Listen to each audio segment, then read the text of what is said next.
Assalamualaikum warahmatullahi wabarakatuh. Perkenalkan, nama saya Nur Hasanah. Saya dari Prodi Pendidikan Sejarah. Di sini saya akan membahas tentang politik etis. Politik etis adalah kebijakan yang dikeluarkan pemerintahan kolonial Hindia Belanda sejak 17 September 1901. Politik etis disebut pula sebagai politik balas budi.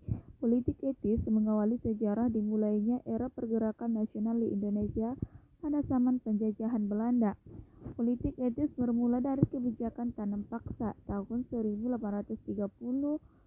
Johannes van den Bosch yang merupakan gubernur jenderal Hindia Belanda kala itu menetapkan kebijakan tanam paksa atau kultursal. Ketika aturan ini berlaku, masyarakat Indonesia dipaksa menanam komoditas ekspor demi kepentingan Belanda. Akan tetapi, banyak penyimpangan yang terjadi dalam pelaksanaan kultursal ini. Dampak yang ditimbulkan amat sangat menyengsarakan rakyat.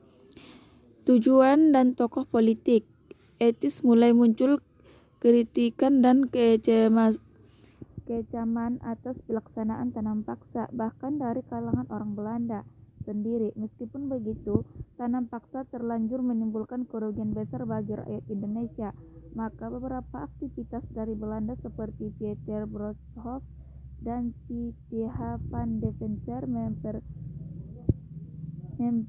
memprakarsai di gagasannya politik etis sebagai bentuk balas budi kepada rakyat Indonesia. Van Deventer pertama kali mengungkapkan perihal politik etis melalui majalah di De Gids pada tahun 1899. Ternyata desakan terkait diterima oleh pemerintahan kolonial Hindia Belanda sejak 17 September 1901. Politik etis pun resmi diberlakukan. Isi dari politik etis. Politik etis berfokus kepada desentralisasi politik, kesejahteraan rakyat, dan efisiensi. Terkait isinya terdapat 3 program utama, yakni irigasi, edukasi, dan emigrasi. Yang pertama adalah irigasi. Dalam program ini, pemerintahan Hindia Belanda melakukan pembangunan fasilitas untuk menunjang kesejahteraan rakyat, sarana dan prasarana untuk menyokong aktivitas pertanian, serta perkebunan diberikan meliputi pembuatan waduk, perbaikan sanitasi, jalur transportasi, pengangkut hasil tani, dan lainnya. Edukasi melalui program edukasi, peningkatan kualitas sumber daya manusia atau SDM, dan upaya mengurangi angka buta huruf masyarakat dilakukan. Selain itu, mulai dilaksanakan pengadaan sekolah-sekolah untuk rakyat. Akan tetapi, berdasarkan penjelasan Soehartono dalam Sejarah Pergerakan Nasional dari Budi Utomo sampai Proklamasi 1808 sampai 1945, hanya laki-laki saja yang boleh menganyam pendidikan kolonial kala itu, sedangkan perempuan belajar di rumah. Yang ketiga adalah emigrasi program. Emigrasi diterapkan dalam rangka meratakan kepadatan penduduk di Hindia Belanda atau Indonesia pada tahun 1900 saja.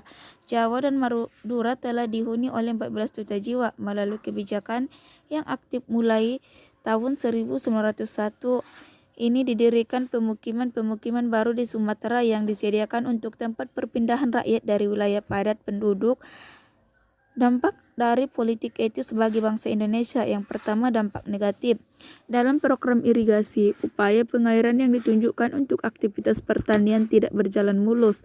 Air yang disalurkan ternyata hanya untuk orang-orang Belanda, sedangkan kaum pribumi seakan dipersulit sehingga menghambat kegiatan pertaniannya.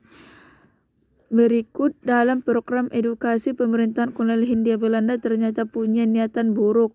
Mereka ingin memperoleh tenaga kerja dengan kualitas SDM tinggi namun dengan upah rendah. Program edukasi yang awalnya ditunjukkan untuk semua golongan, pada kenyataannya didominasi oleh orang-orang kaya atau dari kalangan bangsawan saja, sehingga terjadi diskriminasi dalam hal pendidikan. Yang kedua adalah dampak negatif.